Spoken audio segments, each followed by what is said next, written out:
भारत, पाकिस्तान, बांग्लादेश, ये तीनों एक ही मिट्टी से बने तीन पुतले हैं। बस फर्क इतना है, किसी को अंबेडकर ने बनाया तो किसी को जिन्ना ने, किसी ने विकास को चुना तो किसी ने टेररिज्म और युद्ध को। आजादी के इन 75 सालों में भारत और पाकिस्तान के बीच कुल 4 युद्ध हुए। बट इंटरेस्टिंग बात यह है कि इन चारों युद्ध में वही हुआ जो किसी देश के इडियट लीडर्स डिजर्व करते हैं, पाकिस्तान की हार हुई। इन चारों युद्ध में सबसे इंटरेस्टिंग, दमदार और पाकिस्तान का सीना चौड़ा करने वाली हार उन्हें 1971 के इंडिया पाकिस्तान युद्ध में मिली, जब भारत ने पाकिस्तान को ना सिर्फ हराया, ना सिर्फ बंगाली लोगों का पाकिस्तान से रक्षा की, बल्कि पाकिस्तान के 2 टुकड़े भी किए। और इंडियन आर्म्ड फोर्सेज का तो क्या ही कहना, इंडियन आर्म्ड फोर्सेज यहीं तक नहीं रुकी। इस वार में इंडियन आर्मी ने पाकिस्तान के 15,000 स्क्वायर किलोमीटर के एरिया पर कब्जा भी किया। पाकिस्तान के 93,000 सैनिक इंडियन आर्म्ड फोर्सेज के पैर पकड़कर बैठे थे कि मुझे माफ कर दो। एक्चुअली इस वीडियो में आपको पाकिस्तान की औकात पता चलने वाली है। सो अगर आपको ये वीडियो पसंद आता है तो इस वीडियो को लाइक कीजिए। जब भारत पाकिस्तान का बंटवारा हुआ तब आज का बांग्लादेश उस वक्त पाकिस्तान का हिस्सा बना, जिसे ईस्ट पाकिस्तान के नाम से जाना जाता था। बट समस्या ये थी कि वेस्ट पाकिस्तान यानी आज के पाकिस्तान के लोग खुद को बढ़िया और हाई क्लास समझते थे और ईस्ट पाकिस्तान के लोगों के साथ डिस्क्रिमिनेशन होता था, उन्हें नीच और इडियट समझा जाता था। 1961 पाकिस्तानी सेंसस के अनुसार पाकिस्तान का आधा से अधिक अबाउट 54% पॉपुलेशन ईस्ट पाकिस्तान में रहता था और मात्र 46% पॉपुलेशन वेस्ट पाकिस्तान में। ईस्ट पाकिस्तान में पॉपुलेशन अधिक थी, बट पाकिस्तान में जो भी बजट एलोकेट होता था उसका ज्यादातर हिस्सा वेस्ट पाकिस्तान के लोगों के ऊपर खर्च होता था। जैसे 1965 से 70 इन 5 सालों में 51,950 मिलियन रुपीज वेस्ट पाकिस्तान के लोगों के ऊपर खर्च हुआ, जबकि ईस्ट पाकिस्तान के लोगों के ऊपर इसके आधा से भी कम मात्र 21,410 मिलियन रुपीज खर्च हुआ।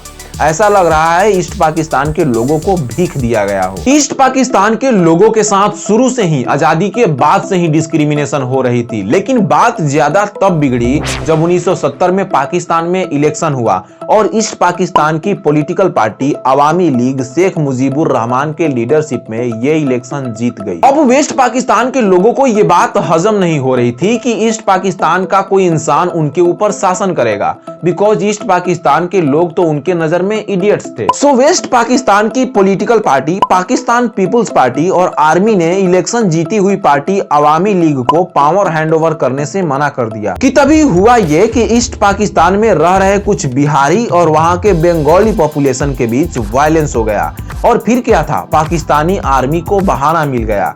इसी बहाने पाकिस्तानी आर्मी ने ईस्ट पाकिस्तान में बढ़ रहे नेशनलिस्ट सेंटीमेंट को दबाना शुरू किया। पाकिस्तानी आर्मी ने ईस्ट पाकिस्तान में कत्लेआम मचा दिया। मरने वालों की संख्या 3 लाख से 30 लाख के बीच बताई जाती है।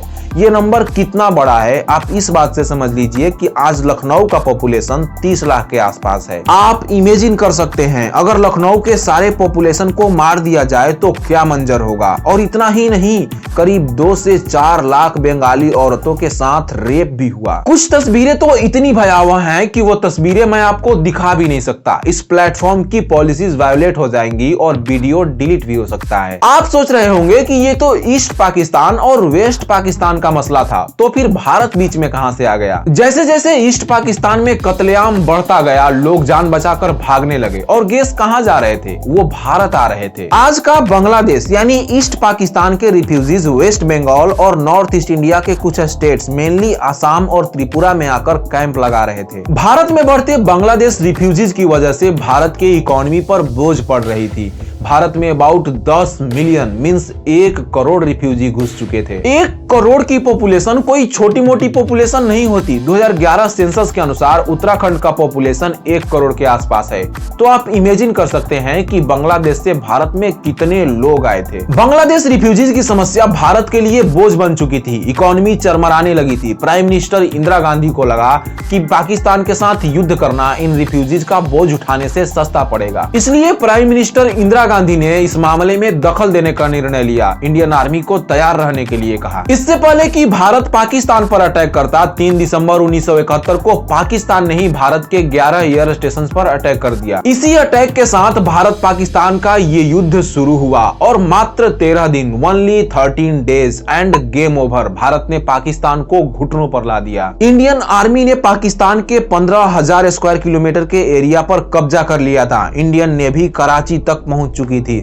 इस वार में इंडियन आर्म फोर्सेज ने अपना वो रूप दिखाया जिसे दुनिया ने कभी नहीं देखा था। लेकिन शिमला एग्रीमेंट के तहत भारत ने पाकिस्तान को ये सब कुछ लौटा दिया। 3 दिसंबर को ये युद्ध शुरू हुआ था और 16 दिसंबर को पाकिस्तानी आर्मी ने हथियार डाल दिया, सरेंडर कर दिया। और फिर छपी दुनिया के अखबारों में पाकिस्तान के बहादुरी की ये तस्वीर, जिसमें Pakistani general A K. Niazi instrument of surrender sign कर रहे हैं और बगल में बैठे हैं भारत के हीरो, इंडियन ईस्टर्न कमांड के लेफ्टिनेंट जनरल जगजीत सिंह अरोरा। ये युद्ध इंपॉर्टेंट इसलिए भी है कि जब भारत बांग्लादेश के लिए पाकिस्तान के साथ ये युद्ध लड़ रहा था तब पूरी दुनिया पाकिस्तान के साथ खड़ी थी। America, China, Iran, Sri Lanka, Saudi Arabia, इन सब का झुकाव पाकिस्तान की तरफ था। एक सोवियत यूनियन ही था जो भारत के साथ खड़ा था। सोवियत यूनियन ही था जो भारत के लिए पूरी दुनिया से लड़ बैठा। अगर आपने ये वीडियो यहां तक देख लिया है, देन आई एम श्योर आप सोशल मीडिया स्क्रॉल करके टाइम पास करने वालों में से नहीं होंगे। आप जरूर नॉलेज को एंटरटेनमेंट से ज्यादा इंपॉर्टेंस देते होंगे। सो आप सही इंसान से मिल चुके हैं, बिकॉज मेरा मिशन ही है ऐसी स्टोरीज आप तक पहुंचाना जो आपके नॉलेज को बढ़ाए, आपको कुछ सिखाए और इस दुनिया को थोड़ा बेहतर बनाए। तो अगर आप भी मेरे इस मिशन का हिस्सा बनना चाहते हैं तो मेरे YouTube चैनल को सब्सक्राइब कीजिए और बेल आइकन को प्रेस कीजिए।